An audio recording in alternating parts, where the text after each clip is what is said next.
dressed up today. But this is the best I have. It's good. You look great.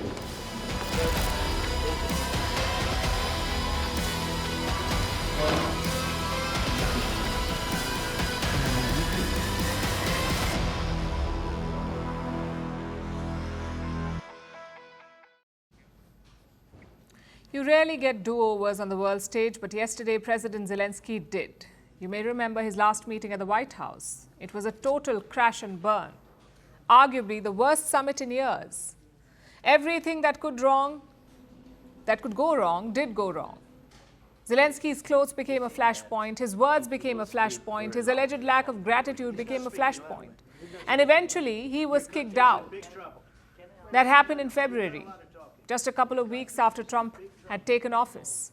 6 months later, Zelensky was back to where it all went wrong. Naturally, everyone had the same question: would he crash and burn again? Spoiler alert, he did not. Because this time, Zelensky came with a strategy. For starters, he changed his look.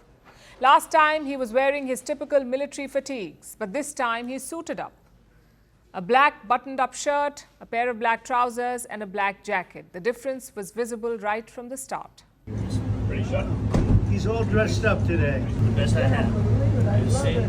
Ready, face? Ready, step? Inside, the trend continued. In February, Zelensky was grilled about his attire. A journalist asked him why he was not wearing a suit. This time, the same journalists reappeared.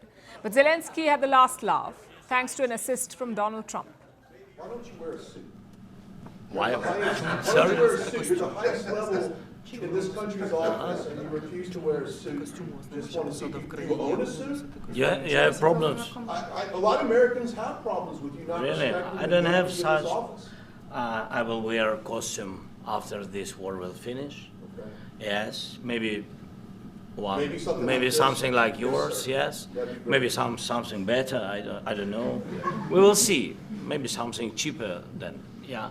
Thank you. Thank you. President Zelensky, you look fabulous in that suit. I said the same thing. Yeah, you look good. I said the same thing. Yeah, looks Isn't good that on nice? you. That's the one that attacked you last time. See, now he's in. I remember that. I apologize to you. You look wonderful.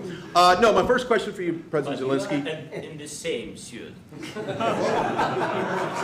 see, I changed. You are not. Maybe yours is much better. The journalist apologized for his earlier remarks, but Zelensky got a parting blow. The whole wardrobe change is quite interesting. Chances are Zelensky made the switch himself. He needs Trump now more than ever. But just to be sure, the White House sent a message.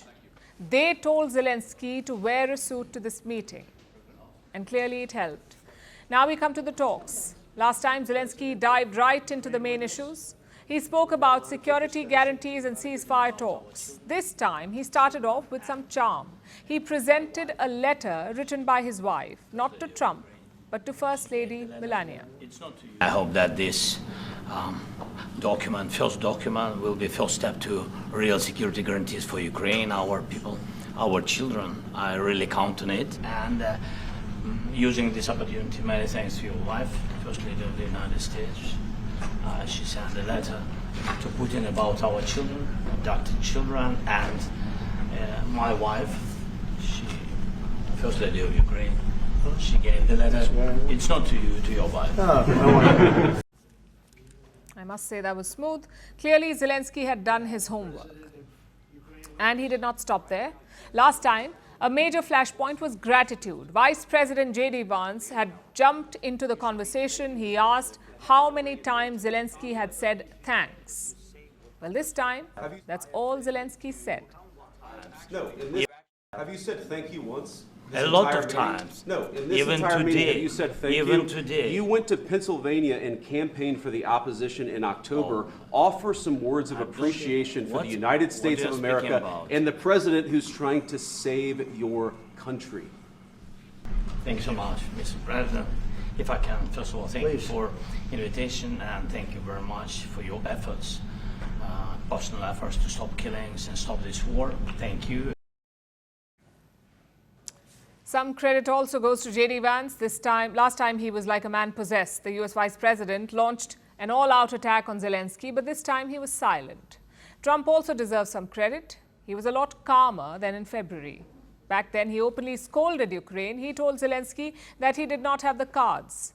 He was asked the same question again yesterday, and the US president gave a totally different response. From the very beginning of the war, You're not Mr. in a Brown, good position. I You don't was have in the cards right now. With us, you start I'm having not cards. playing But cards. right now, you I'm don't. very You're playing serious, cards. Mr. President. You're I'm playing very cards. serious. You're I'm gambling the with the president lives of anymore. millions of people. You think- You're gambling with World War III.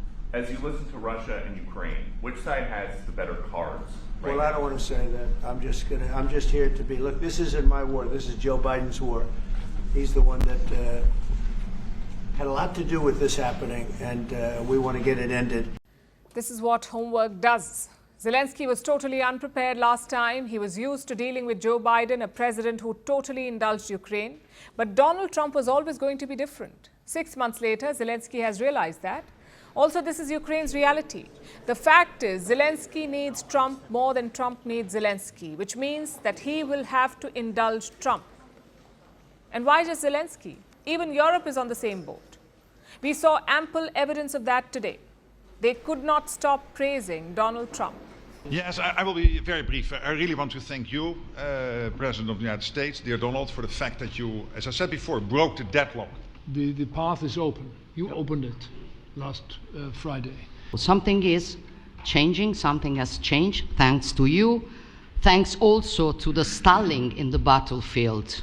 So you can count on us as we can count on you in order to deliver this robust peace for both Ukraine and Europe. So much for European strategic autonomy. They took turns praising Trump. It tells you how desperate Brussels is. It also tells you how much leverage Trump has.